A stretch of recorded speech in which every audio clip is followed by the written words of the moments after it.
കേന്ദ്ര ബജറ്റിന് മുന്നോടിയായി എല്ലാ വർഷവും നടത്തുന്ന ആചാര ഹൽവ ചടങ്ങിൽ പങ്കെടുത്ത കേന്ദ്ര ധനകാര്യമന്ത്രി നിർമ്മല സീതാരാമൻ ഡൽഹിയിലെ നോർത്ത് ബ്ലോക്കിലെ ബേസ്മെന്റിലാണ് മന്ത്രി ഹൽവ വിതരണം നടത്തിയത്. ബജറ്റ് തയ്യാറാക്കൽ പ്രക്രിയയിൽ ഏർപ്പെട്ട ജീവനക്കാർക്കും ധനകാര്യ മന്ത്രാലയത്തിലെ ഉദ്യോഗസ്ഥർക്കും മന്ത്രി ഹൽവ മധുരം വിളമ്പി. ബജറ്റ് അവതരണത്തിന് ഏകദേശം ഒരാഴ്ച മുമ്പ് ആരംഭിക്കുന്ന പരമ്പരാഗത ചടങ്ങാണ് ഹൽവ ചടങ്ങ്. ബജറ്റ് തയ്യാറാക്കുന്നതിൽ ഏർപ്പെട്ടിരിക്കുന്ന എല്ലാ ഉദ്യോഗസ്ഥരുടെയും പ്രയത്നങ്ങളെ അംഗീകരിക്കുന്നതിന്റെ ഭാഗമായാണ് ചടങ്ങ് നടത്തിവരുന്നത്.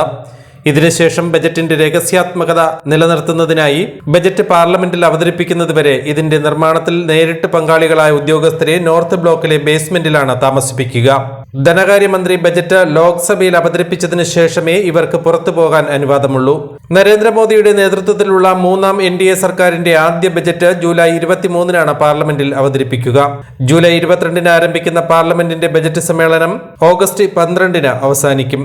23-ന് തന്റെ 7ാം ബജറ്റ് അവതരിപ്പിക്കുന്നതോടെ നിർമ്മല സീതാരാമൻ ഏറ്റവും കൂടുതൽ ബജറ്റ് അവതരണം നടത്തിയ മൊറാർജി ദേശായിയുടെ പേരിലുള്ള റെക്കോർഡ് മറികടക്കും. അവതരിപ്പിച്ച 7 ബജറ്റുകളിൽ 6 എണ്ണവും സമ്പൂർണ്ണ ബജറ്റുകളാണെന്ന പ്രത്യേകതയുമുണ്ട്.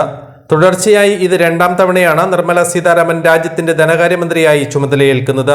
കേന്ദ്രമന്ത്രിസഭയിൽ ആദ്യം വാണിജ്യമന്ത്രിയായിരുന്ന നിർമ്മല സീതാരാമൻ 2017-ൽ പ്രതിരോധ മന്ത്രിയായി ചുമതലയേറ്റു.